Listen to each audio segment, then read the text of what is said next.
Olá pessoal, tudo bem com vocês? Aqui é o professor Roberto Barbosa com mais um vídeo com a quarta fase. Vamos lá, quarta fase. Vamos falar sobre os esportes entre homens e mulheres? Vamos lá. Então, homens e mulheres praticam esportes nos mesmos moldes? O que vocês acham disso? Eles praticam sob as mesmas características, as mesmas condições, da mesma forma eles são remunerados? O que vocês acham sobre isso?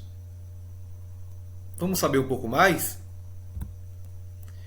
Então, quanto às regras, regras são tudo aquilo que estruturam as partidas, ou seja, o que vai poder fazer, o que não vai poder fazer dentro de um esporte. Isso é muito importante para que todos tenham uma coerência em relação a isso. Então, nos esportes masculinos e femininos da mesma modalidade, eles fazem as mesmas regras, utilizam as mesmas regras para executá-los.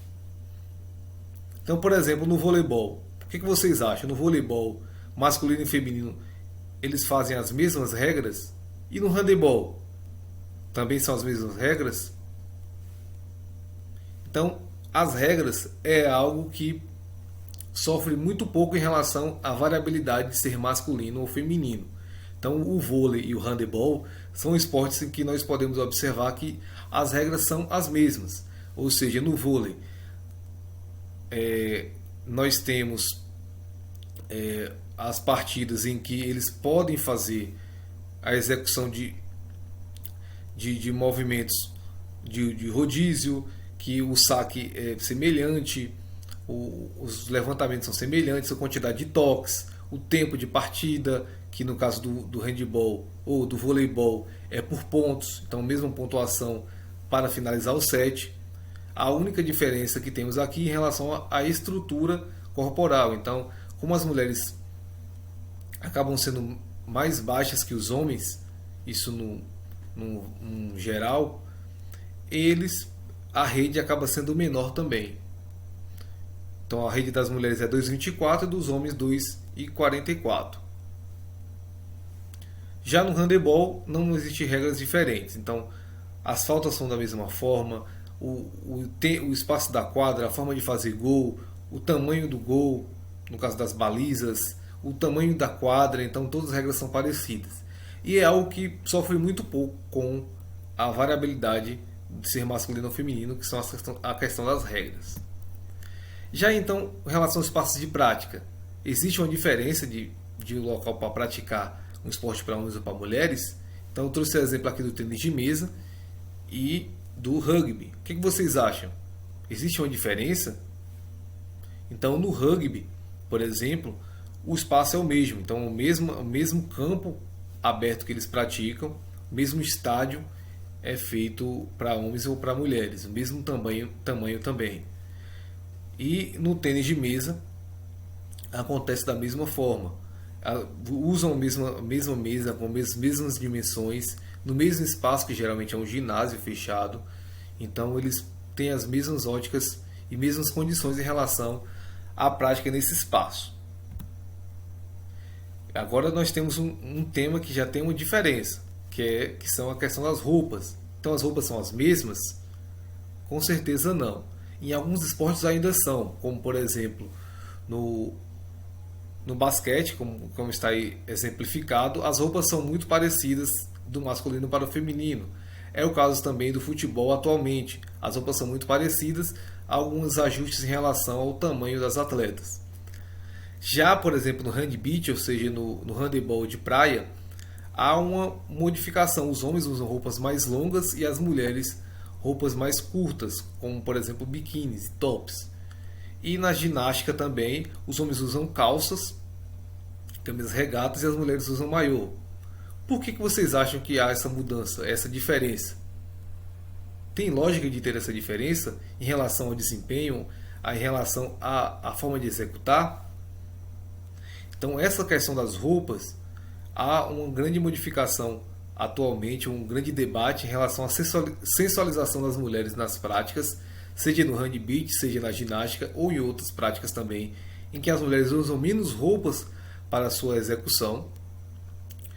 E há um grande debate em relação a isso, e elas buscam por igualdade de direitos em relação a poder usar roupas mais confortáveis, roupas em que elas não fiquem sendo símbolos sexuais a todo tempo.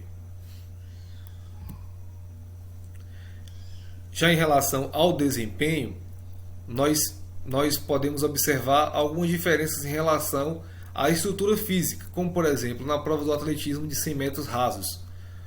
O tempo dos homens é menor do que o tempo das mulheres, o recorde mundial, nós nos baseando-nos em relação ao auge, ao ápice, é menor porque a estrutura corporal dos homens é maior. Então eles conseguem ter mais força, mais velocidade por este motivo, então eles têm essa relação de ter um tempo menor. Já em relação ao desempenho em outras habilidades, como a prova de tiro com arco, não há essa relação de ter mais força ou estrutura corporal diferente em relação às mulheres. Mas mesmo assim, a pontuação do masculino para o feminino, em relação aos recordes, há uma pequena diferença. Então, os dois atletas sul-coreanos são os que conseguem o êxito. Nessa imagem abaixo, a atleta é brasileira, mas os êxitos são dos atletas sul-coreanos. Então, a pontuação máxima que um coreano conseguiu foi 700 pontos, que é o recorde. Inclusive, desse rapaz que está acima. E da coreana foi de 680 pontos. Então, esses 680 pontos, eles são um pouco abaixo ainda do recorde masculino, mas eles não chegam a alcançar o masculino. Mas é claro que ela ou outro atleta pode ultrapassar, pois não há diferença em relação a isso. Então, o desempenho, ele não há diferenças quando não há estruturação em relação às características físicas.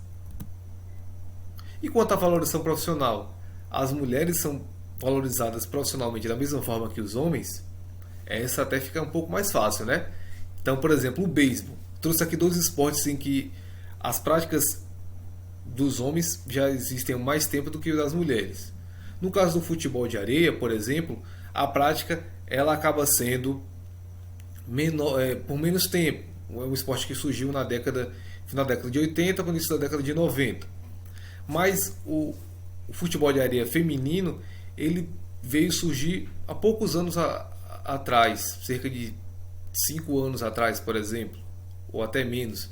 E a valorização de não apresentar competições internacionais nas TVs abertas, por exemplo, é algo muito visível. O caso do beisebol também é outro caso. O beisebol, que é um esporte já centenário, em que basicamente foi moldado para a participação dos homens, mas atualmente já tem participações femininas em competições importantes. Então, desde 2007, nos Jogos Pan-Americanos, há uma competição internacional do beisebol feminino, mas mesmo assim não há a mesma valorização de passar em canais com grande mídia, de ter uma participação de pessoas assistindo. Então a valorização dessas profissionais é feita de forma diferente. E a valorização econômica? Essa aí nós vamos matar na hora. As mulheres, elas não são valorizadas economicamente da mesma forma que os homens. E isso elas podem ter o ápice do êxito, pode ter maior repercussão, mas mesmo assim elas não conseguem ter a mesma valorização. E isso por conta de vários preconceitos que existem na nossa sociedade. Então, o exemplo do futebol é que nossa atleta Marta, que é a atleta que foi mais vezes escolhida o melhor do mundo, 7 vezes, e o exemplo do atleta mais escolhido atualmente, que é Lionel Messi, com 6 vezes, 6 bolas de ouro. Eles têm uma diferença salarial em centenas de vezes um do outro. Então, Messi tem centenas de vezes mais recebimentos dos seus vencimentos do que a própria Marta. Outro caso que acontece no UFC. Então, a Amanda Nunes, que é a atual detentora de 2 cinturões, ou seja, é campeã de 2 categorias, ela não recebe nem um pouco próximo dos outros atletas. Há um caso específico. Ela, no seu evento que ela conseguiu arrecadar mais dinheiro, ela conseguiu $300 mil de pagamento, ou seja, de premiação.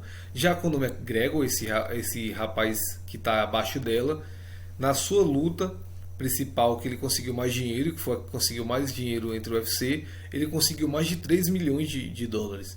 Então, uma discrepância muito grande, em que ela só consegue tirar 10%, mesmo tendo um desempenho avassalador nas suas lutas.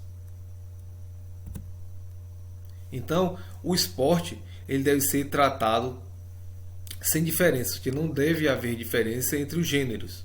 O esporte deve ser para todos, com igualdade de condições, com a percepção das características de cada um, mas que todos devem ter a mesma valorização profissional, as regras serem executadas da mesma forma, a valorização econômica também deve ser igual e que todos possam praticá-lo de forma igualitária. Então é isso, pessoal. Eu agradeço a todos vocês. Aqui fica mais uma aula do professor Roberto Barbosa. Eu finalizo com essa camisa dos atletas de vôlei, que é a Equal Jersey, que eles utilizaram nas partidas para lutar por igualdade de direitos e de oportunidades para todos os atletas, não somente do vôlei, mas como também de outros esportes, certo? Então valeu, até mais, tchau, tchau e até a próxima.